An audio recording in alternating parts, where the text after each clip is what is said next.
Hey, everybody, if you're just joining us live, we're just kind of getting the final touches set up here. Muting my phone, taking a sip of water, plugging in my phone so the battery doesn't die. All right.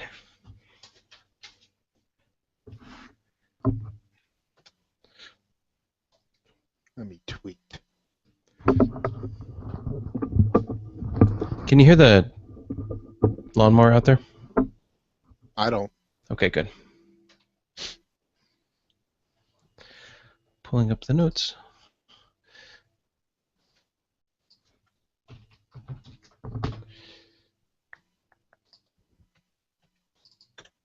Oh, I guess I need Audacity.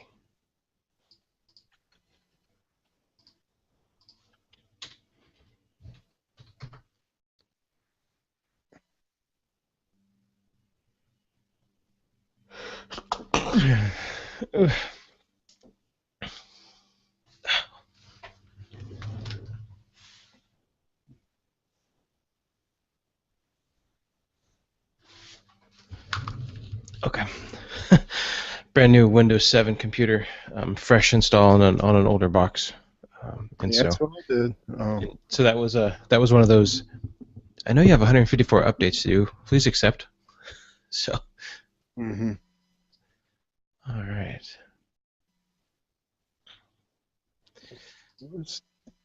Well, we've got some stuff that I wanted to bring. We have an email that was from a while ago. It is a little bit long, but he does have a lot of stuff in there. So, and just some stuff that I came across.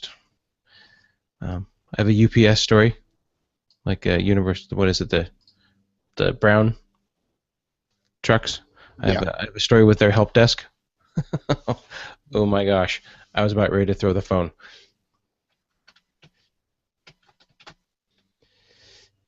Hey, Tachos is online, and I think PC Freddy just jumped in there.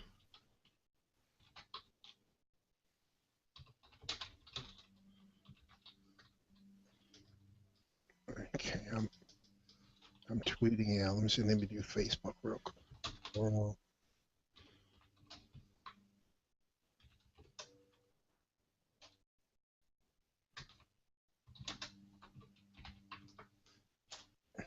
Oops.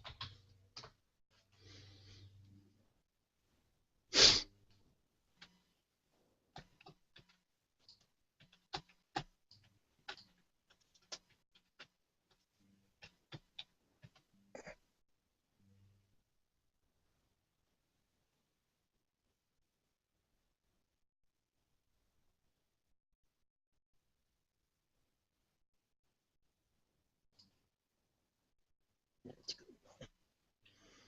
You know. Let's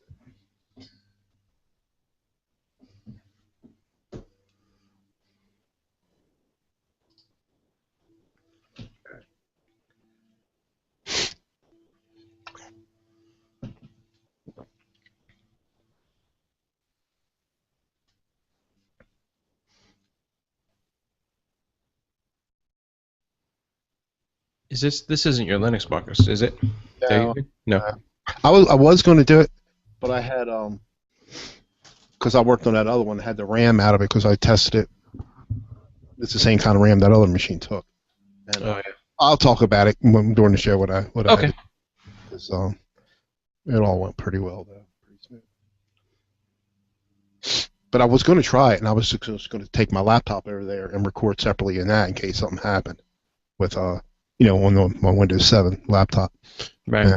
So if something would have happened, I would have had the recording in there. I wouldn't have had to grab the audio from the stream like we did the last time. Got it. I think it crashed on you one time, didn't it? Since we maybe once. Yeah, I think once. Once. That's not bad. Good. So Good if I for. have to, I'll put GNOME on too. It don't matter.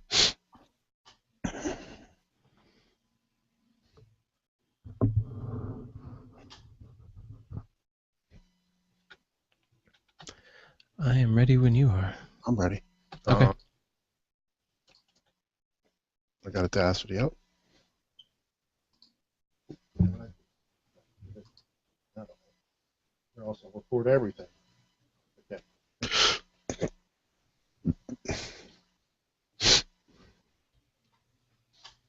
He's mowing the grass, he said. Oh, is he? Yeah.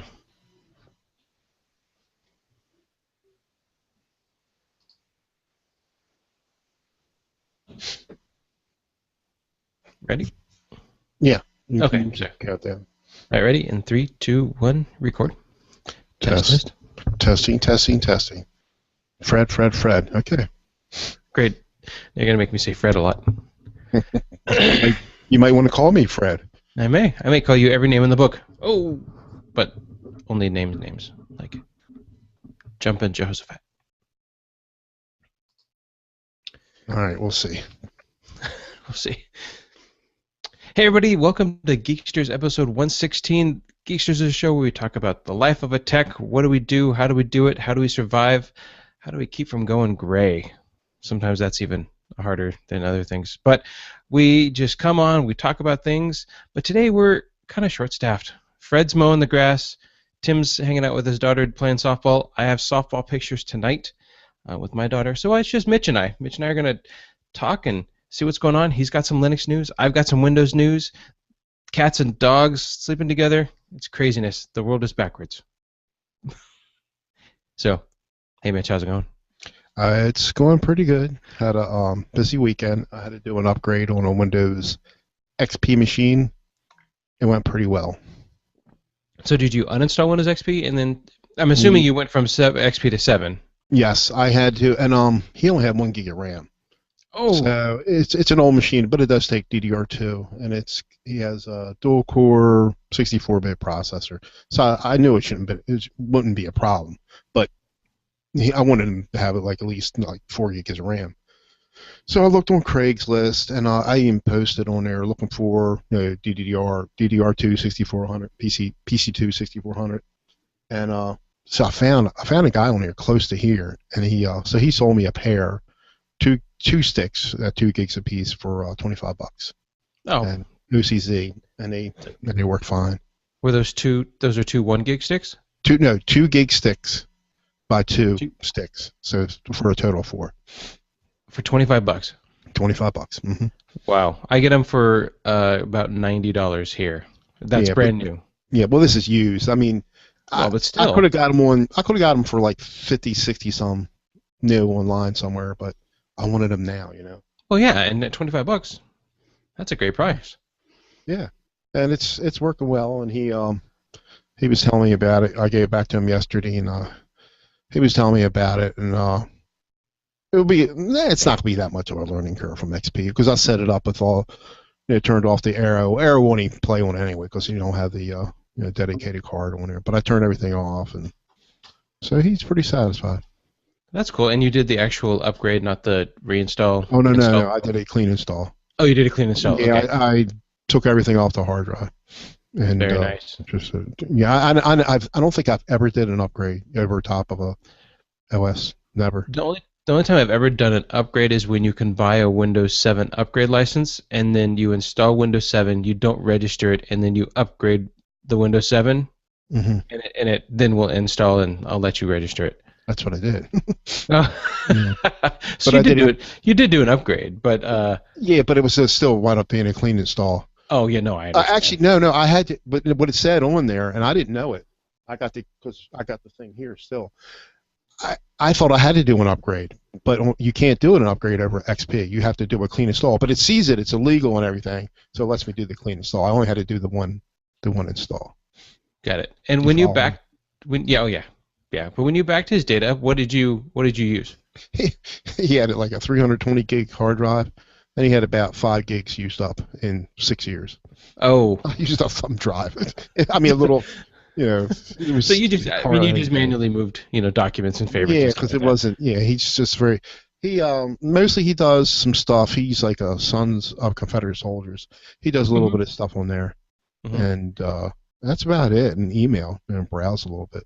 Well, the reason I ask is we've talked, a couple times about Fab's auto backup here, and I just came across another program earlier this week called Backrex. Have you heard that? Backrex, Bakrex. I don't think so. It kind of does the same. It looks like it does the same thing as Fab's auto backup, Internet Explorer, Outlook, Windows Mail. A couple things that stood out to me where this does things like Outlook Express, MS Money. your browser, Chrome browser, Firefox browser, Thunderbird, SeaMonkey, Windows Hmm. users profiles. So I've used Fabs before, and I really liked it because it does a great job. I'm just curious if this does maybe more. So I just thought I'd throw it out there. It's called Back Rex, So you did or didn't trying to try search. it yet? I have not tried Gotcha, this, gotcha. um, but it's it can be found at backsettings.com. I just thought I come across it and thought, well, this looks kind of interesting because the problem I run into, and it's been lately.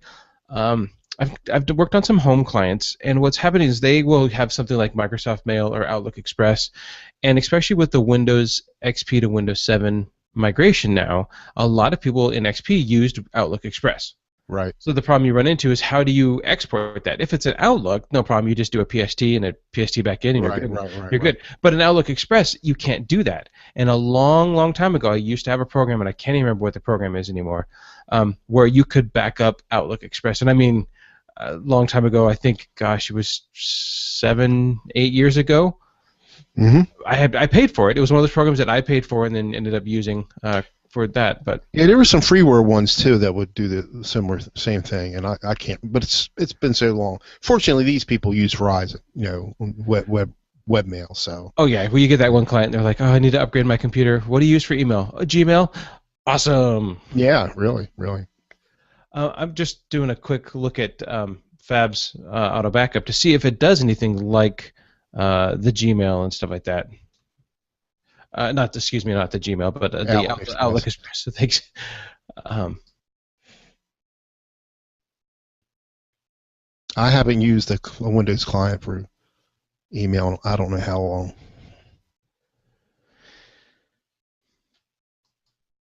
yeah, I don't see anything right off. Wait, there it is. Personal folders, web browsers, mails. It does do Outlook Express and stuff like that. So I have a purchased copy of Outlook.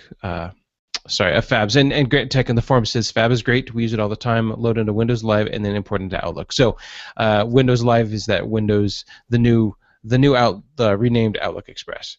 And Right. thanks, Grant. That's very helpful. So Fabs, uh, Backrex, anything of those kind of applications like that, where especially as you're doing migrations from 7 or XP to 7, you may want to back stuff up. Of course, if it's like you, Mitch, where I do also kind of go the manual route sometimes, where I will just manually back up the user's just data files. Yeah, it was so little. I mean, and I don't know if I ever use Fabs, because I don't, I'll just do this, on the side. I don't do it a whole lot. And I'm not sure if I ever use Fabs. I always did it manually. Yeah. Unfortunately, the people I deal with, they don't have a whole ton of stuff.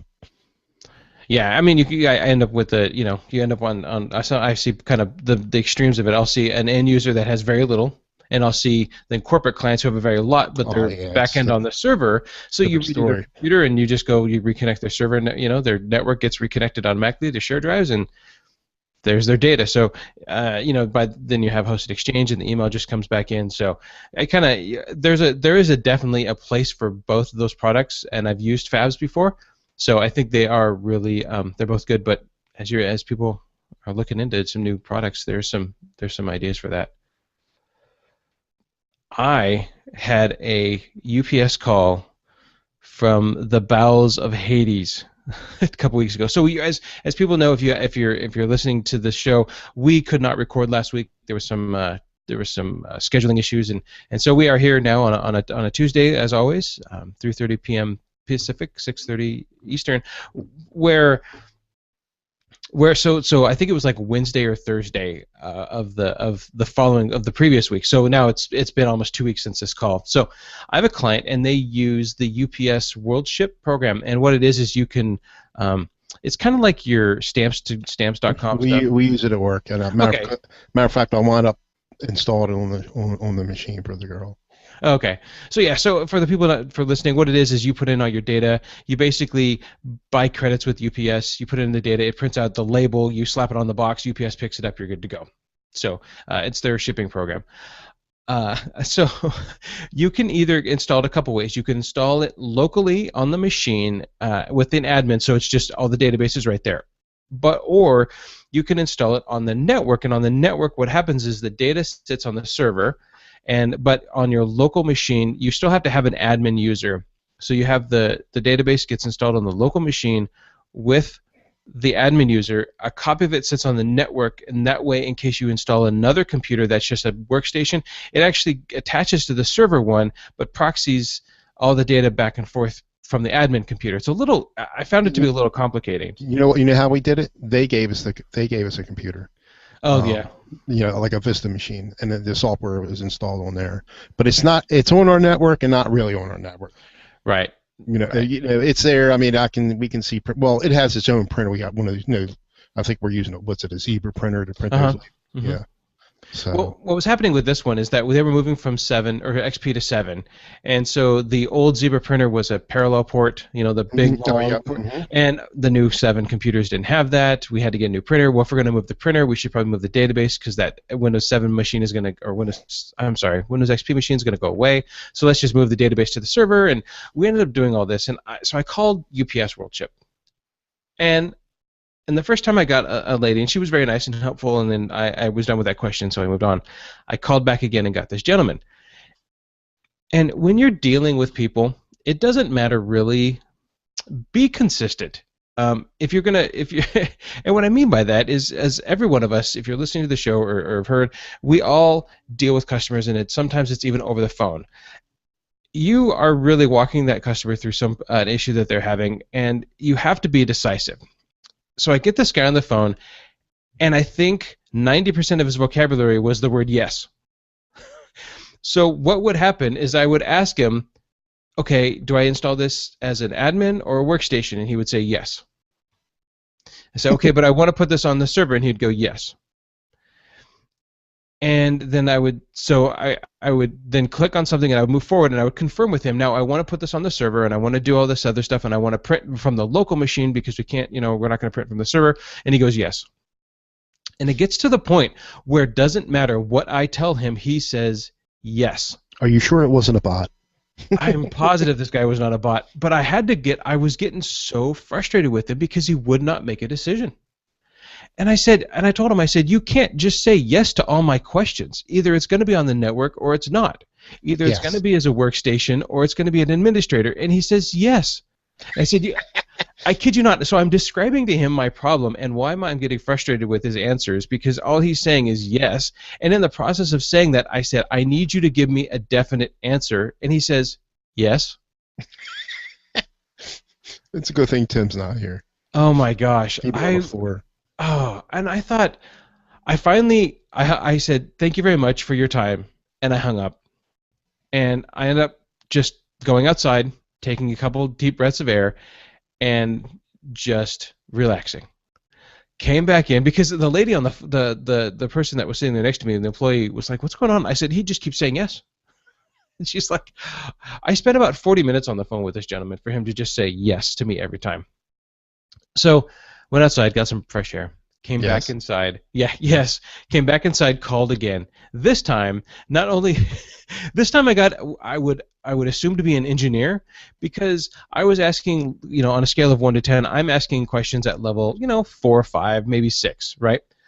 And he's answering them at level 10. Well, you see the back-end configuration of the COM file and the proper thing of the, and the database speed and the way that I'm like, oh my god, did I have this set up correctly? Then he goes, yes, and they have the back end of the thing. So it was kind of funny, because I ended up getting one guy who was just really not even reading from the book. I think his one book had one answer, and then the next guy I got was an engineer, but he did answer my questions, and he was a little more, he was a lot more helpful. Very good. But it made me think, is that what I sound like? Is that how I want to present myself when I'm talking on the phone to a client? When a client calls me up on the phone and they have questions, and they ask me like 4 or 5 questions in a row because they're having a dilemma, do I take the time to just say, do I just say yes, or do I take, or it may not even be yes, it may just be the answer. Right, they want the answer, so they. No. What is your answer? Well, I would say take the time and ask and answer each of their questions. It may be a couple words per question, but really sit down with them, or even just realize, they may be having, say, internet issues, or the keyboard isn't working right, but they're asking you, is the internet down? What about my router? What about the wireless? What about, and you just have to say, okay, let's take it back to another level, and just what I'm good. I guess what I'm trying to say is just really be receptive to what your clients are Yeah, asking you, and not exactly. just because maybe the questions they're asking you are not. They may just be buzzwords that they've heard. You can't You treat know, them like, for a lack of a better word, idiots. yeah, really. And I felt like this guy. I mean, I was kind of blown away by his response because I was really frustrated with that. So, um, but it got resolved. But yeah, I just wanted to kind of just a something that made me think about was really, our clients may come to us with very simple questions that we think are very simple questions, but to them it is something that's pretty important, and so make sure that we treat them with respect. Exactly. One thing I did do wrong with this machine this weekend, I backed up everything but his bookmarks. So, not that he had a whole ton of them, but Chrome or Firefox or IE? both. Yeah. Yeah. Yeah, when you're moving stuff over in IE, it works out really nice. You just grab the folders, the favorites Right, folder. right, But right. yeah, in Chrome you have to actually go into the application and do a backup. So and that's where things like that, I probably should start using something like Fabs or this Backrex a little bit more, because if I just run it, it's going to back up any Chrome Fire or Firefox bookmarks. It's already going to back up the IE bookmarks. So as kind of an all-in-one, it will help remind me that it just does it automatically because it scours it. And, so. Right, And you may end up just getting, the generic Chrome bookmarks, but at least you grab the Chrome bookmarks. right. So, one of the things I did a couple weeks ago was take Aaron Turnbull. He's on Google Plus, and we've mentioned him a couple times. And I don't know, did I mention about the Kit Kat on my Kindle Fire? I don't think so. Okay, so he sent me an email or a Google Plus posting. I had taken my Kindle Fire first generation and I put Jelly Bean on it, and Right, it hadn't worked very. It was okay, but it was really kind of buggy and kind of slow. So he came across a site that a company called N2AOS has their own proprietary one-click installer for Kindle for KitKat on the Kindle Fire for the first generation. right. So it's $20, and you had to go and get their download. You had to create an account, buy it, download their one, and click the You didn't have installer. to root or anything, or Well, it does it all for you. okay, So most of the time, so like when I had to do my Kindle Fire originally, you had to you rooted it, had to install some like twerp, right, and then you had to right, go and open up, look for the zip file, run the zip file, it then reboots, and it basically loads that side loaded that. right. This one, it probably does something along those lines, but it does it all together. So what I had to do was take the Kindle Fire and actually bring it back down to factory stock. And Mm-hmm. there's a web page, there's a great URL, YouTube videos where there's one gentleman shows you how to do it, and it's videos and steps, and he walks you through it. And I can't Mm-hmm. remember where it is right now, but he does a great job with it. So I brought it back to stock. Once it's back into stock, go ahead and reload it again, because that then wipes out any of the configuration files you've been messing with. Right. And then plug this in, you run the small executable on a Windows box, it sees your Kindle, and you walk away. And 20 minutes later, you come back, and it's booted in Android with KitKat installed, and it just works really well. It's only 5 gigs, so I didn't. I've loaded enough applications on it where it feels kind of buggy. Mm-hmm. And that is one of the problems I have with it. The not bootloader, but the USB loader where you can take like an OTG cable, Mm-hmm. and it doesn't work on it. So it's not like I could grab a 64-bit or 64 gig USB and plug it in there and watch videos. It doesn't seem to work. It probably will right now, but it's just right now it doesn't work out very well with that. But it works. I mean, I can run Netflix and Google Plus and Facebook, and most of the time what I do with that Kindle Fire is I take it with me to conferences. It becomes my Evernote, portable Evernote note taker. I sit here on my desk if I'm having a slow day and I'm working on just documentation. It'll be playing music, or I'll be playing, I'll be watching a video or something. So really, it's my media center for right now. But yeah, it's called N2AOS. It says brings KitKat to Kindle Fires, and it actually works really, really well. For the $20, I was really impressed with it. And if you have a Kindle Fire first gen and you want to start messing with that, I highly recommend it, and very easy. I have a question. Since you've had Apple or iPhones, and now you're using Android. When you had your iPhone, did would that thing get bogged down too when you had a lot of apps on it, or It do you would. remember? It It would. would. I Yeah, it would. The rooting, or yeah, rooting your iPhone or ROMing your Android device. I think either way does it. But see, I'm in my Samsung. I've rooted that, or Mhm. jailbreaking your iPhone. That's what it's called. I've rooted my Samsung Galaxy S4. That works really well. I've had a couple little issues with it, but nothing Did too you big. put a different ROM on it, or you just rooted it? Just rooted it. So I have the stock. I've got the stock ROM, and I haven't had the time and the availability to put a non-stock ROM on it, just because I had to be available for my clients. And so it's kind of like, It's you. Yeah, you yeah, don't want to. You don't have any fallbacks, or yeah, it's the same reason why I haven't really done anything much with my laptop. I've taken it and I've put another hard drive in it, imaged my old one over, thought about maybe upgrading to Ubuntu 14.04.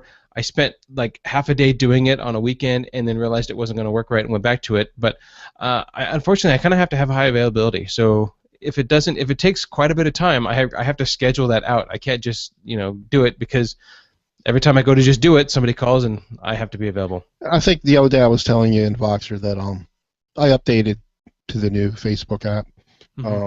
and it was working all right. Then I was getting lockups. It was just locking up on me for that time. So I uninstalled, reinstalled it, and then finally I just deleted the data on it, through the app, and it was all right after that. It's been all right after that. But I noticed when I have my Joy Razor, Android, yeah, Motorola Joy Razor. When I rooted and ROM that, it gives me a choice. It's using a torp. I can boot into stock or to the CyanogenMod, and but because my stock ROM, it was working terribly. So I said, finally, let me start uninstalling stuff. I mean, when I say I installed everything I could think of, and it's working good now. Stock is working good. So I'm not sure what program was causing all the problems, but Yeah, it's working good, actually. But I still like CyanogenMod because it's so lightweight. yeah, that is one of the things I've never put CyanogenMod on there. I think the first time I had my phone was with 4 days before OLF Right. last That's year. right. Right. Right. And so I brought it and I just handed it to Door. Ellis, Yeah. Oh yeah. Door, and Yeah. That's right. Ellis Owens, and I'm like, help! I have no idea what I'm doing. Well, you heard me talking about my contract is going to be up at the end of the month, and they got some sales, really good sales going on now. You can get the S5 for like $100. I Yeah, think it's a 2-week sale right now, on a 2-year contract. So see, that's pretty good. But I was thinking about just doing away with it, and with Verizon, just getting like a cheap old Virgin Mobile and just pay $35 a month. And I can still do the phone's not going to be top of the line, whatever I choose, but it's going to do what I want it to do. And I don't know, but then for $100, and I can get a really top of the line phone, but then I'm paying 70 some dollars a month or whatever it is on my for my Verizon plan. But I don't know, it's just choices. See, when I'm older, we're saving up to retire, and I'm trying to, but then again, I still like getting the latest and greatest too. You know oh how yeah, that is. oh yeah, yeah. I think the S5. I followed it a little bit. I'm not in the market at all to Mhm. upgrade my phone, but I think the S5 has the doesn't have the biometric, just like the iPhone 5, What do you mean? the thumbprint. It may. I can't remember. I saw a couple of reviews on it, but I was more paying attention to the specs. How Oh. the processor, quad core, how fast it is, and benchmarking. Yeah, Not that I don't. Yeah, I don't need it. I don't download a whole lot of apps. I don't play any games to speak of, and so that's what I'm saying. I could probably do fine with a Virgin Mobile phone. They have. I was looking at the. Actually, it's not a it's not a 4G, but they have the all, but it's a dual core Snapdragon. That's pretty much all what my Droid, the one I have now, Razor, but it's not a Snapdragon. but the reviews were really good on it. And the only thing bad about those phones, they don't come with a like onboard storage, like four gigabytes. Only you can only use one or something like that. But you could put external. Right. Oh yeah. Well, I think the S4 came with eight. Yeah, I Nah, think more. eight. It's probably came with 16, probably. Mine came with 16. 16. I Yeah, know that I put a 64 gig, yeah, micro SD yeah. card in the back, and so Right. I get used to having all of the storage on that, and then I try to then I root my Kindle, and I'm like, I'm gonna throw all of these, because it's the same Google Store, and I have all of these apps, and so I'm gonna throw all these apps on there, and then it's just like you're full. Like, oh, Yeah. it's not the same. And also, I have Comcast. I think you do too, don't you? I do Yeah. have Comcast, yeah. So I was on a plan. I was on a good deal for a year. It went up, and so I got my last bill. I knew it was up around now. It went up like $35. And of course, my wife, she's like hollering and everything. So you got to call in tomorrow, see if they can do anything. So I called them last last Monday, a week ago Monday. And look, I know I was on a plan. It's over now, but I got to try to get my payments down. And so I have this sports package, which is the NFL channel and a bunch of college channels, sports channels I wouldn't even watch anyway. But that was only going to knock it down $8. Then I could lose some other channels, and that was only going to drop down maybe a total of 18. And then I said to him, because I have my phone, TV, and internet with him. So Hmm. I said to him, well, suppose I just do internet and phone and just get rid of the TV, because DirecTV, they're always calling me up and giving me, offering me these really good deals. As soon as I said that, he goes, "Hold on, let me put you on Yeah. hold for a minute. I'm going to see if I can get you another package deal." So I waited like about a minute or two. He comes back. I'll tell you what we can do. We can put you in this package deal, and we'll give you two more channels. I had, premium channels. I had HBO and Star, so they give me Cinemax and Showtime, and we'll drop it down $30. This is for a year. And so my wife's next to me. I said, "You want to do that?" Because we do like, I mean, I'm satisfied with their service, really. Hmm. And my wife said, "Okay, yeah, all right, we'll do that." So I'm with them for another year. But not only, but I have that Max Pass, whatever they call it, the super speed, and they just upgraded. And Oh, I don't know nice. if I don't know if I was telling you. So I can get up to 105 down, although that thing my son put in there will only support 100, that Fortinet. But Oh, yeah. I can still do some tests and get in the 80s and the 90s quite often Very nice. on the wired machines, not on the wireless machines. But so we'll do that for a year. Yeah. Well, I think the one of the weekends between shows, I went down to California and we deployed a new firewall, VPN firewall at a client of mine. His was old. It was an old BFSR 41. Yeah, Yeah, Linksys. yeah, the old original Linksys. I think. For, Yeah, 802.11b. It yeah. wasn't running wireless, so The it was blue and just running black that. one. Yeah, Yeah. And it was, you see all the routers now and they're so thin. This thing has got to be, 6 inches. yeah, It's this yeah. big bulky thing, and it was. I remember when they first came out, and they were great and solid. I mean, it's been running the firmware on it ended in 2002, so it's just been running and running and running and running. But it was time. It was definitely time. So I went down there and deployed a TP-Link firewall. And Hmm. before we did that, he said, "Hey, would you look at this with me?" And I said, "Sure." And he says, I've been thinking about moving to Verizon because right now they just have a plain old telephone system. I don't know who it's through. Their internet's through Comcast. Their phone's through another thing. They're looking at maybe going through Frontier and kind of combining everything. And and I don't know much about the phones, but he was showing me the internet uh, speeds, and they were like 15 down, 2 up. Hmm. I'm like, that's about normal, but let's go ahead and see what you have just to check. And so we pulled it up, and we got about 7 down, 4 up. I was like, oh, okay. Well, we may want to look at that Verizon. I'm not too worried about the up speed as much as the down speed. Right, right. Um, and so I said, well, let's check after we install this firewall. Just this new. I mean, this is a gigabit backbone. So whether if nothing else, at least the gigabit backbone is going to help. And so I pulled out the other one, put the new one in, and actually it went flawless. I was really impressed because I had already done a lot of the pre-configuration here at home on the router.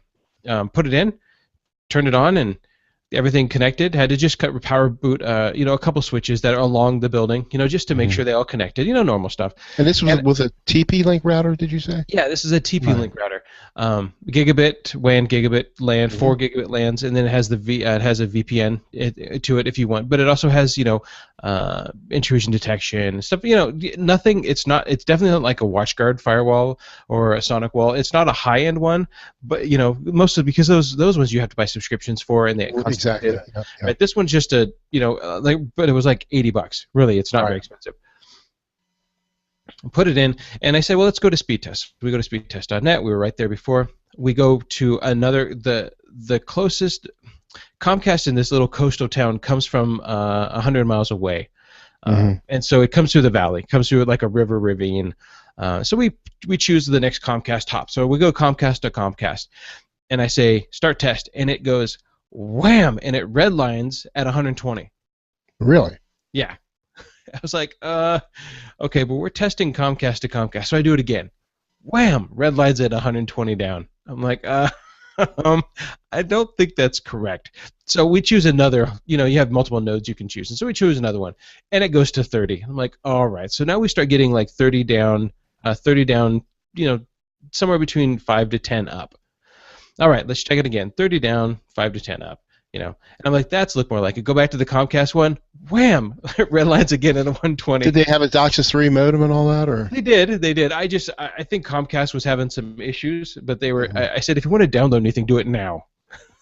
But I'm not sure if I haven't talked with him since then. We've been talking about other issues, but I haven't talked with him whether or not he's going to move off. But just getting rid of that old hardware and putting in something new with a newer firmware made a huge amount of difference. And I walked away very pleased. They walked away very pleased. And actually, I just purchased another one for another site today. So. Mhm. Uh, I got that little TP-Link access point I was telling you about. I got a couple weeks ago. It's been up ever since, and it works fine with my um, the Nexus 7 and my phone, my Android phones. Where the Enterprise HP one, it works fine, but not if I put it in mix mode. I have to put it in G. But this new yeah. one, the new one works fine. Yeah, my little TP-Link that I have here as my wireless is not well, it's the first top router, but it's not doing DHCP or anything like that. Mm. It I get network unstable on my phone quite a bit with it, so I've been messing with that, trying to figure out that. So the other day I think, well, let me go online and look if there's any upgrades. I go Mm. online, end of life. I bought it, and like 6 months later, it went end of life. So well, actually, not even 6 months later. I've only been at this new house now for 5 months, so 3 months later it went end of life. So I'm Mhm. looking at maybe upgrading it, which just means it's like, and I got to upgrade it again, which isn't a See, big this, issue. this It's thing just it's just money. I only paid. What did I pay for this? Like $25, $24. Yeah. So but Well, this is it's all working fine. yeah, this is all gigabit, and I thought, well, maybe that would help, and it hasn't. The gigabit speeds are fine. I have no problem, very little problems with latency or any of that within the getting out. It's the wireless connection unstable, Mhm. so that stinks. So we'll have to see what happens with that one. Maybe I'll get another one someday. It's not worth it right now to be changing it out just for the sake of changing it out. I'll probably be messing with the antennas, maybe because it was on BGN Mhm. now, and now it's BG. Maybe I'll just switch it over to G and see what happens. Yeah, that's what I had to do with the HP.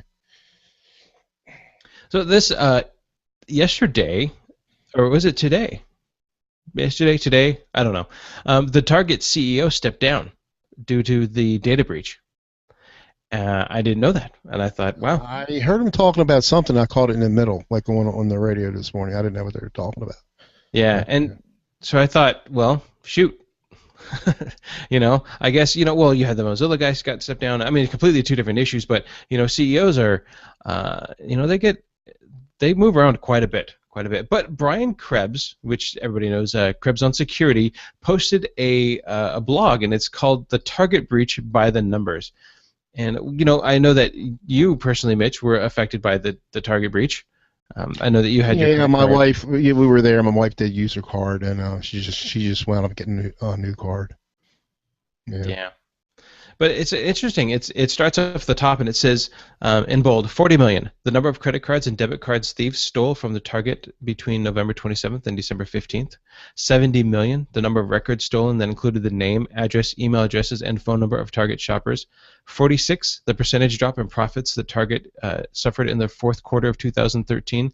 200 million. The estimated dollar cost to credit unions and community banks for reissuing 21.8 million credit cards. About half the total stolen. I mean, it goes all the way down to things like 1 to 3 million, the estimated number of cards stolen from Target that were successfully sold on the black market and used for fraud before issuing banks got around to canceling the rest. That's you awful. know, yeah, but it's things like 53.7 million, the income that hackers likely generated from the sale of 2 million cards stolen from Target and sold at the mid-range price of $22.85. It's the median price between $18 and $35.70. So, it's interesting. And of course, they have the one that says 0. The number of customer cards that chip and pin enabled terminals would have been able to stop the bad guys from stealing had Target had put the technology in place prior to the breach without end-to-end encryption and data cards transactions. So it's an interesting article because he just goes through. I mean, it's not very long, and I read 80% of the article, but he just kind of comes out and says, this one breach cost this much money, this much loss, this much gain for hackers, and sometimes you hear about breaches and you just go, okay, this breach happened and 25 million credit cards were breached or whatever, and you go, well, what does that look like in a financial? We as consumers, we just go, okay, well, I'm glad nothing was stolen out of my pocket, but what does that look like, to the business? We look at we look at the crypto prevent thing that happened in December with a client of mine that I got called in on. They were down for days, and when a multi-million-dollar company goes down for days, you lose a lot of money. So It sucks. It does suck. Speaking about security, can you talk a little bit about the Internet Explorer flaw? Which was, I'm pretty sure it's been patched though. But yes, it was patched. Yeah. I didn't think they put one out for XP, or they said they were going to do it. Yeah, we talked about that the other night on the Podnuts meetup. Right. And yes, so what happens is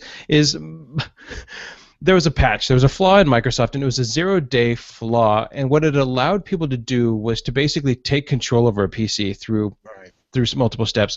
And I'm not sure if there were 2 patches or 2 flaws, because Adobe released a Flash patch that fixed, or it was separate from. I read that was separate from. People were thinking that was going to fix the IE thing, but it was separate from that. Because it was confusing because they both came out at the same time, and Adobe said, here's our patch, and everybody goes, whoo, good, I don't have to do anything for Microsoft. And Microsoft, wait, no, here's our patch. And I'm thinking, not the same, which is good. So yes, it has been patched, and Microsoft did patch Windows XP. Mm-hmm. So here's the question. Has Microsoft now gone back on their word of drawing that hard line in the sand, pretty much saying we're not going to patch Windows XP, or are they saying, well, this isn't an XP issue as much as a Internet Explorer they were issue? Maybe kind of pressured because there's so many businesses big businesses that are still using XP, like mine, and we got an email from corporate or from IT department saying that it's okay to use blah blah blah, IE, and I can't remember if they said anything about a patch or not, but we got something like a week ago. So.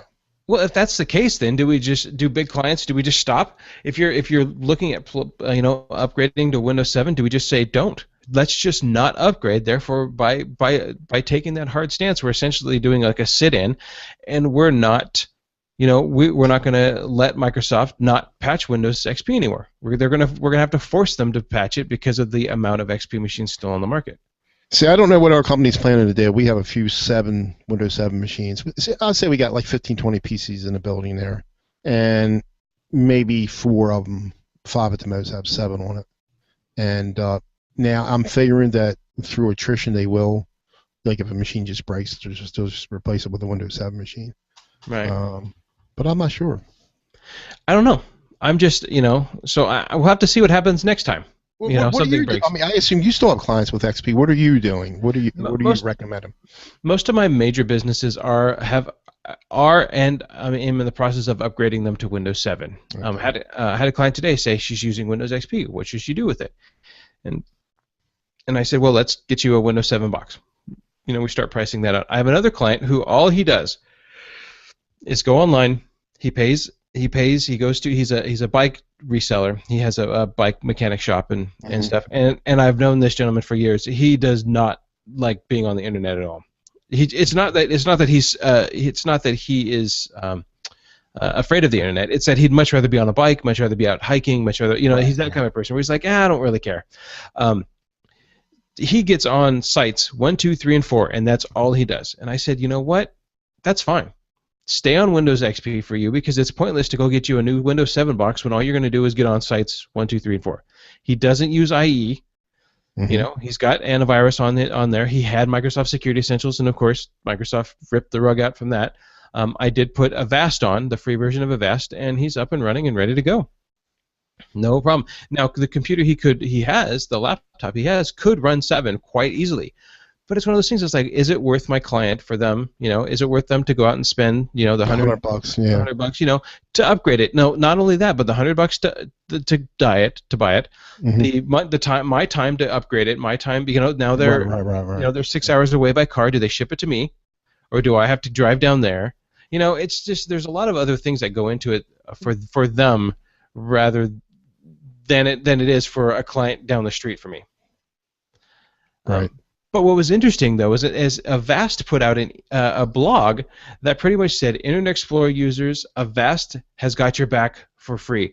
And I thought, what? So apparently Avast, well, it goes through and it tells it that they released the vulnerability, and it says Avast gave its word to Windows XP users that would continue to protect them. And then in bold, Avast has issued a new definition update which addresses the specific Internet Explorer vulnerability, protecting its users running Internet Explorer. So Avast put out a patch on their product that will protect you even if you didn't have Microsoft's patch that had not been released yet. Because all it was the flaw was a vector markup language, which hasn't been used in years. And it's one of those things where it's like, you have a trap door on your house that you forget about, and over time it's just, you don't think about it, but yet you go around and you make sure you get a new alarm security system set up on your home. But you forget about that trapdoor that you had there, and eventually at some point you go, oh my gosh, I completely forgot about this trapdoor, and somebody could have broken into our house. It's kind of the same way. This thing sat from, Internet Explorer 6 all the way through 11. It sat. Nobody used it, and then somebody said, hey, wait a minute, here's something old and dusty. Does this still work? Oh, yes, it does, and they start exploiting it. So, and Steve Gibson put out all he had to do was Steve Gibson put out a blog. Steve Gibson tweets a lot. He doesn't really do much on G+. Just basically a reg fix. You just unregister a DLL file that kills that VML, and that was it. He's like, here's how to do it in 32-bit. Here's how to do it in 64-bit. Ta-da! There's the patch. By killing it. But I just thought it was really cool that Avast has done this, and the reason I think this is cool is that lately I have been I needed something else because of Security Essentials not running on Windows XP for my clients. A couple clients that I do, I needed to find another. Internet antivirus. Excuse me, and Black Hammer, Jeff Owens, has talked about how he's deployed Avast. Since then, I've deployed Avast at the school. I mentioned that a couple before on the network here, and I have just gotten a quote today to deploy Avast to another client. So I'm finding that I'm really liking Avast, and I think that it's kind of my go-to besides Microsoft Security Essentials for computers that have to run XP because there's not there isn't a financial availability to upgrade right now. I was a big user of Avast back in the day, and but then with Essentials coming out, just low resources, I've been using that. But I did put it on I got it on my i3 because I put it on that machine I upgraded, but before I from XP to Windows 7, I had it just because we didn't know when we were going to get around to doing it, so we put Avast on it, but I was getting some kind of error, and it was working, but I think it was because of some things were broke on there, and so I went up putting Kamado on there. But I said, well, let me put Avast on my i3, and it's there running, and I think it talks to you. I think it still talks to you because Yeah, welcome I to use it. Avast. Yeah, it used to be a. Was it a girl at one time? Now it's a guy, or I I forget. think it's still a girl. Is it still? Yeah, I don't. I often have the audio off on there, Yeah. but it was good. I liked it. I mean, I liked the thing. I think I was the only thing at the time, anyway, or still maybe still now. You can do a boot scan, before it boots the Windows. Yeah. And yeah, and I like that. I like that feature. And I think there's a.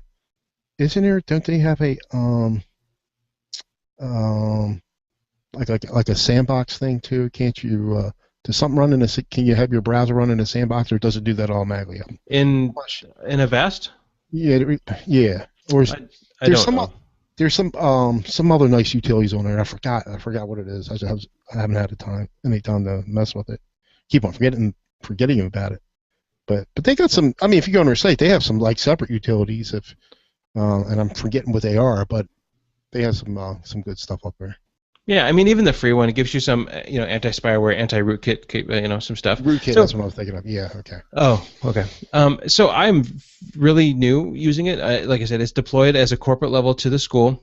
But I thought I'd be messing with it more. I like my Security Essentials. If Security Essentials run on it, I'll throw that on there, and still malware bites. But I'm starting to lean towards this one to see what it's doing, and this will be like I said, my first non-free version because it's free. That's the one thing why the school chose it is that it's free for education. So if Right. anybody listening is working in education and you need an antivirus, Avast will give you it. So how can I mean? I couldn't go back to the school and say, well, here's how much it would cost for McAfee, here's how much it would cost for Sophos, or whatever other Are you version I talking about would. it will give them the free version or their paid version? No, the business version they Oh, get okay. for free. Oh, So I've good. got the whole Oh, central console, everything. So that's it good. was kind of hard to turn that down. Oh yeah. I mean, free makes it difficult.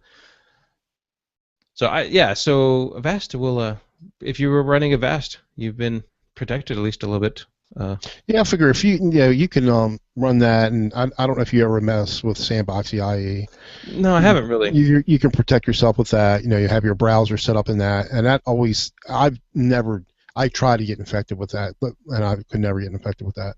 And have that and an antivirus, you should be in good shape. Yeah. And I put that App Block Plus on all my browser on my Oh yeah. well Chrome. I don't. Do they have it for Internet Mhm. Explorer too? Okay. They do, and I believe they have a Firefox extension as well. So Okay. AdBlocks Plus works out It really all well. helps. Yeah, Grand Tech says we use it at several schools as well. I think he's referring to Avast. Right. Uh, so the one other couple things I came across was one called patchmypc.net, and the reason I came across this one was okay. So I have deployed the Windows Software Update services at a lot of my clients who have it, and what that allows me to do is it allows me to update Windows and Office products, Microsoft products. But what about things like Firefox, Java, Shockwave? Those kind of they kind of hang in the background until somebody does anything with them. Or they don't get updated at all. Now I have some monitoring software that I use as well, and I can update those, but the clients have to pay for those. So if you're just needing a couple of machines, there's Patch My PC. Does a security patches, and it'll go through and it'll basically check what applications you have installed, and then give you download links to do that. And then you could just go, oh, I see that I need a new version of Java or Shockwave. You could do the same thing by going to Ninite, downloading, clicking them, and then saying run, and it'll update if there's any updates. So that's kind of cool. The other one that I have used this one in the past, it's File Hippo has one called Update Checker, and that one is the same thing where you run it. It's just you can have a local portable executable. You run it. It scans what files you have on your network, or excuse me, what applications you have, and then says, oh, I see that your image burn or your Skype is out of date. Gives you a direct download link from File Hippo. You download it, you install it, then and you could go from there. So I don't know if Patch PC or PatchMyPC.net is any different. I'm not sure. Like I said, I haven't used it other than the fact that it looked kind of cool.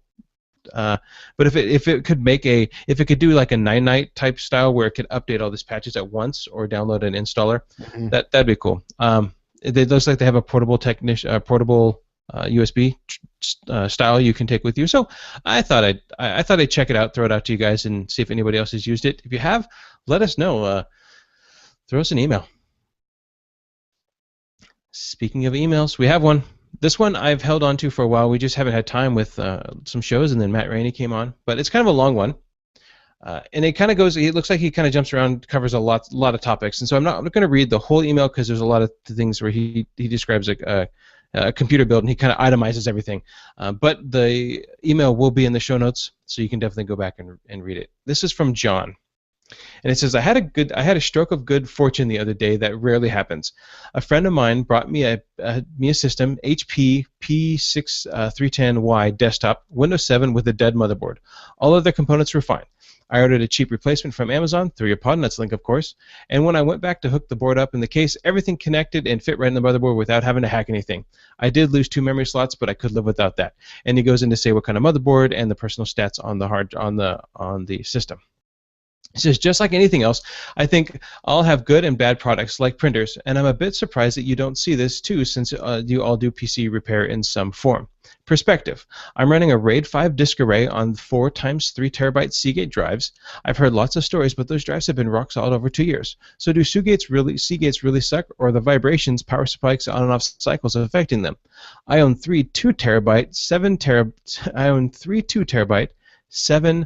terabyte, and 2 4 terabyte drives now without any failures. Am I lucky? All consumer grade hard drive. SSDs drives do bring a lot of life back to old systems, but they are getting really cheap. I rarely see systems here that use more than 20 gigs of personal disk space. 120 SSDs work great on those systems. I just updated solid but older Toshiba laptop running Vista and had it booting in less than a minute to be minute to the browser on Google. Disk was imaged with the Cronus and restored to SSD, so it wasn't a fresh build. High I/O tasks could be allocated to SSDs if you want to see performance, so boot, browser caches, etc. Windows 8. Geeksters are people who want to who help with tips and tricks to make life suck less. Talking about Windows 8 from a user perspective isn't helpful. Try this. Try to manage your wireless SSDs in Windows 8 versus Windows 7s if you have to do it from the command line now. So he's saying that, okay, so I will go back through all these after I read this. PC security. Microsoft Security Essentials will keep you safe. Really? I doubt that any product can truly do that, but the paid-for products seem to do it better. Instead of cleaning up your system after the fact of infection, try putting a proactive products on there. More perspective here. Love Avast. Malwarebytes, CCleaner, Adware, JRT. After upgrading a frequently troubled system to Avast, Avast is and Malwarebytes Pro, $15 lifetime on sale at Newegg. That has since gone up, but and changing their DNS to OpenDNS, Family Shield. Not much of anything else has penetrated it in the last 5 months. Looking forward to Ubuntu 14.04 LTS. Build my new VM with TeamViewer for surfing. Love the show. Love learning new tips and tricks, John. And so, John, that was a really cool email because you gave us, oh man, there's a lot to talk about. You gave us a lot of stuff on there. Great. That is really cool about the new motherboard. It's I love it when a plan comes together and you get a board and it just fits in the case and everything works, and that is awesome. He said he lost 2 RAM slots. I was lost on that a little bit. How it must not have been an identical board, or? Well, yeah, it must not have been an identical board. It looked like he ordered. It was an HP board, and he put an MSI board in there. So, and I don't. Okay, I got you. So okay, so it's not like most of the time if I have to get a new board for an older system, I will go. I'll eBay the exact board. So it'll actually be like I think Dell has some Asus boards in there. I'll get the exact board. This one looks like it fits. So he must have gone from 4 slots of RAM to 2. Right. So. But it doesn't say how much it maxed out as. So yeah, I had to do that on an E machine before, and yeah. And the reason why I did that because I wanted the hard drive to match everything, so it wouldn't to make it all legal and everything. Because I could have gotten one of those off board, one of the different boards, and probably spent $70 less. But then it might not, something might have happened with the. I don't want to have to reinstall Windows and whatnot. So I used the same board, paid a little bit more money, but everything worked. It just worked. Yeah, well, I had a client that his old off-the-network Windows XP that he had to use, there's some data on there, went belly up. Called up one of my friends who had another Dell machine of exactly the same, and I told him, you can keep the hard drive, you can keep the RAM, I just need the motherboard, and he gave me the chip and the processor and all that kind of stuff just came with it. Actually all I did was take the RAM out of the other machine. I didn't even swap the motherboards. I just swapped components. Hard drive, Oh RAM, yeah. plug. Windows 7 came up. Everything was working fine. In my notes, I just changed the Dell service tag, and I'm like, here you go. Here's your new computer. Back up and running. Logged in. No problems. That was pretty cool. Uh, John goes on to talk about how SSDs bring a lot of life back to old systems, and that is true. If a computer can, that is a great way of bringing adding some more speed to an older system is with SSD. Yeah, 120 gig hard drive, 120 gig SSDs now are under $100. Yeah, you So can get like 240. I've seen them at Micro Center for maybe 120 bucks or something like that, maybe a little more. right, Um, yeah, I'm on an i7 right now, and I do have a 120 gig SSD. But I might, I have a Core 2 laptop that I use, MSI laptop I use quite a bit, and it's just getting slow. But the everything's all right on the hard drive. Nothing, it's not failing any tests. But I'm thinking I might put an SSD in there. yeah. I mean, it depends on what you're going to do with it. If you have a computer that's constantly reading and writing, reading and writing, reading and writing, you may not want to do an SSD just because of the life of the SSD. But how much? No, But the question I is, don't see. I turn everything. I don't do a lot of well, that. well, that's yeah, Yeah. that's the game. That's the thing is, I don't. Not, What would I that use. cause? Do you do you use the full version? I mean, yeah, the pro version of Malwarebytes on any of I your have machines. the pro version of Malwarebytes. Yeah. Is it a little slow booting up with it and all? It has been Yeah, in the yeah. past a bit slow to boot up See, it's in on the that pro on version. that laptop upstairs, and but it does work well though. Oh yeah, it's the if you look at your if when it's booting up and you can get to the place where you can actually see your processes, it's the mbam.exe or something like that service. That's the Exactly. Malwarebytes service, and you'll Yeah. notice that right off the bat, it kind of taps out the system, but then it eventually will die down. I have had it happen where it actually will kill the system so much that I have to remove it, reinstall it, and then it's like, oh okay, Really, there's then a it kind of delay in convinces. there, and I was playing with it, for it to delay the start, and the next time it wasn't there where I checked it off. I could have sworn I checked it off, so I want to play with it some more. And Yeah. a couple times it doesn't load. It's there, but it doesn't show on the taskbar, system tray.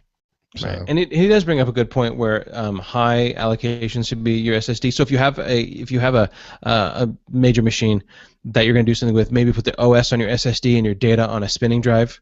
That way, that's you what know, I do. That's exactly how this set up. yeah, Everything I save goes to like with the audio file for here. It's going to go into the regular drive. right. Now here's where he hits a. I heard you chuckle when he says Geeksters. People with Geeksters are people who help with tips and tricks to make life less suck less. Talking about Windows 8 from user perspective isn't helpful. I don't know how to talk about Windows 8 from. Fred's not here. I don't have any tips and tricks for you, Yeah. unfortunately, about Windows 8 because I install Classic Shell. I don't know because it's Windows, and everything we apply, whether it's install an SSD, add more RAM, Malwarebytes, Avast, Microsoft Security Essentials, they all can be applied to Windows 8. So we talk about Windows 8 because it's getting better, but it does have its flaws still, and really right now it's just kind of an easy thing to pick on. So we and I like hearing Tim just get him all up in a roar about it. It's Well, so, Fred's the Windows 8 fanboy now. Fred does like Windows 8, and you know what? The Yes. more I've used it, the better it is. Am I pushing it out to my clients? No. If they ask me, can I? I got an email today essentially saying we're looking for 2 cheap laptops. Here's a link. What do you think? And it's to Windows 8 Costco, like Toshiba Costco machines with Windows 8 on them.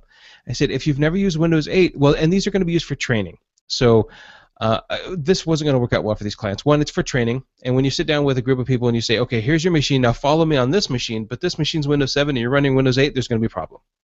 The other thing is the application that they need to be training with is a web-based application. They are having issues, and you have to go back to IE9 for this application to work. It doesn't work in compatibility mode. Windows 8 doesn't even support IE9. So we had to just say, we can't. We're gonna have to go to Windows 7 for this because we can't use 8 because of those problems. And it's just easy to pick on Windows 8 right now. So. To manage your wireless SSDs in Windows 8 versus Windows 7, you do it from a command line. I didn't know that. I've been able to join some computers with a wireless to Windows 8 on just the GUI interface. So I don't know. I'll have to look at that. So Microsoft Security Essentials will keep you safe. Really, I doubt any product can truly do that. But the paid-for products seem to do it better. Probably when okay, let's agree. Let's agree on that. Paid products will protect you better. Sure, let's say they do that today. In 2 months from now, when the new AV sources release again, it probably won't. It changes all the time. I don't necessarily think that paid products are better. I mean, That's you would not. think so. You're paying money. There's got to be a difference. You would Well, but think. that right, and that's some of the flaws that we run into when we try to talk to people about installing, say, Linux or LibreOffice, for example. Well, but it's not paid for. How can it? But you got to use Microsoft Office because you pay for that. Well, paid does not equal better now. There are great products out there that are free. LibreOffice, you can run LibreOffice on a Windows box just fine. So, and Microsoft Security Essentials is a great product, and it's free. Avast, you say later on here, you say you love Avast. Avast is also free. So, um, you know, I don't know if necessarily paid products are always the best answer. Well, it's not only that. It's what you do, or what the user does. So that's a big part of it too. Yeah, because he says, I mean, and I don't mean to call you out on this, John, but you say for more perspective here, you love Avast, Malwarebytes, CCleaner, Adware Cleaner, and JRT. Free, Malwarebytes is free, CCleaner is free, AdCleaner is free, and JRT is free. There are plenty of paid products out there that will do what Malwarebytes does. There's plenty of paid products out there that will do CCleaner, Adware Cleaner, and JRT. But we use the free products because they just work. They're great, and they do the job, and they're free. So, yes, Ubuntu. He talks about going to OpenDNS. I use OpenDNS as well. The school uses OpenDNS. That's a great product. So if you're looking for any content filtering, check out OpenDNS. And Ubuntu 14.04. I tried. I used it for a little bit. I couldn't get it to work right. And part of that just is time. They've made enough changes on there where not everything that I use is available yet, and part of that is because And you're back on 1204. all I did was just Okay. put my 1204 hard drive back in. Right. But it's getting better. An application that may not have been available when 14.04 came out now 2 weeks later is available. So having a Linux-based operating system kind of has a double-edged sword. You get to do stuff. You get to install some applications for free. You get to kind of have that heightened security with it that comes with it. But on the other hand, you don't necessarily get everything right away because they release the distro. People have to recreate their apps and stuff for it, and you just kind of wait. So there's no reason to wait for 1204 is going to be around for a long time. It's still going to be 5-year long time support or long with the LTS. That's the long term support. Yep. So I have time. I'm not going anywhere, but I was trying to rush it because I wanted new and shiny. Let me ask you a question real fast. When you say long-term support, what does that mean? Well, That means if I have a problem with mine, what do I do? Well, it just means that they're going to keep supporting it as far as the kernel. I It's believe. it's nothing like I don't contact anybody or nothing like that. No. I mean, It's like 13. updating and bug fixes and whatnot. Yeah. Right. Bug fixes and stuff. Like 13.10 is going end of life, like this week or something like that. So that's what the long-term support is. Okay. The ones in between are only good for so long before they stop supporting them. That's what I've got for today. It's a good show. Yeah. I'll For save for only 1.5 people. one. Wait. I'm the half. Oh no! Come on, you're a I'm full a person to me. I'm a pizza tech. I don't know No. what you guys know. No. And I made sure of it because I had 4 pieces before it came down here. Oh. I don't know what I'm gonna do for dinner tonight. We have shows and pictures and stuff for softball. But so if people want to get a hold of us, Mitch, John sent us an email. If people want to send us other emails. Yeah, you can email to. I don't have my banner up, and I don't know if I can get it up, and I don't remember anything. Hold Jack, on. we want to help out. I got it.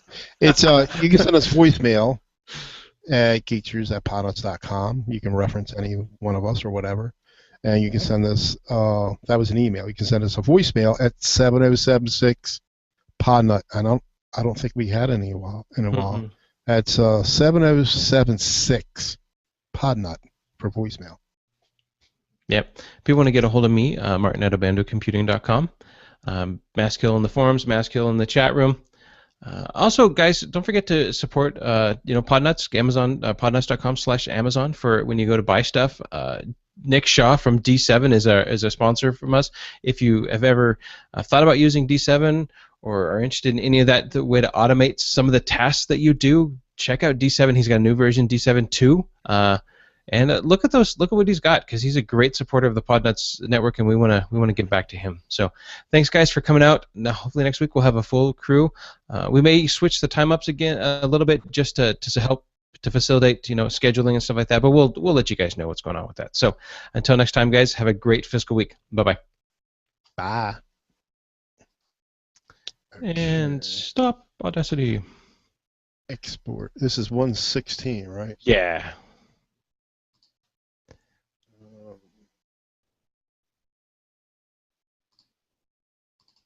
So last week, the client that called and I had to cancel because of last week's show, they called again at like 2:30.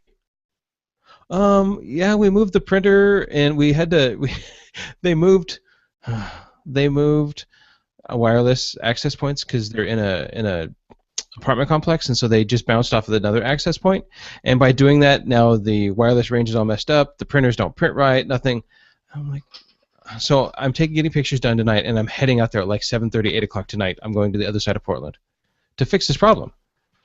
Like I said, well, I can't cancel this other project that I canceled last week for you because you you couldn't get on the wireless. It's like, oh man. So it's fine. I just was like, man, that's twice. I don't know how you guys do it. Work all those hours. Of course, you guys are 20 years younger than me. So. Well, I'm needing to work. That's something I have to work on. And if you listen to some of the other Podnut stuff with, that Jeff has put out, he interviewed Marshall Emery, and you have your friendly neighborhood computer guy. I'm feeling very convicted because those are guys who are working smarter, not harder, and I'm just working harder. And I got to fix that. I'm either I look at getting an employee, I look at raising my rates. I have to start doing more. I say that I do managed solutions, but I do managed solutions. I have contracts, but they're still break fix. I'm not.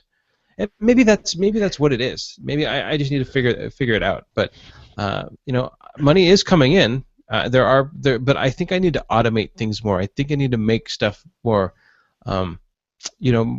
More service type related stuff. But then again, how much service type related stuff can you do when things like the printers need to get IP addressed or stuff like that? Would you like to be able to be home with your family at a certain time every night?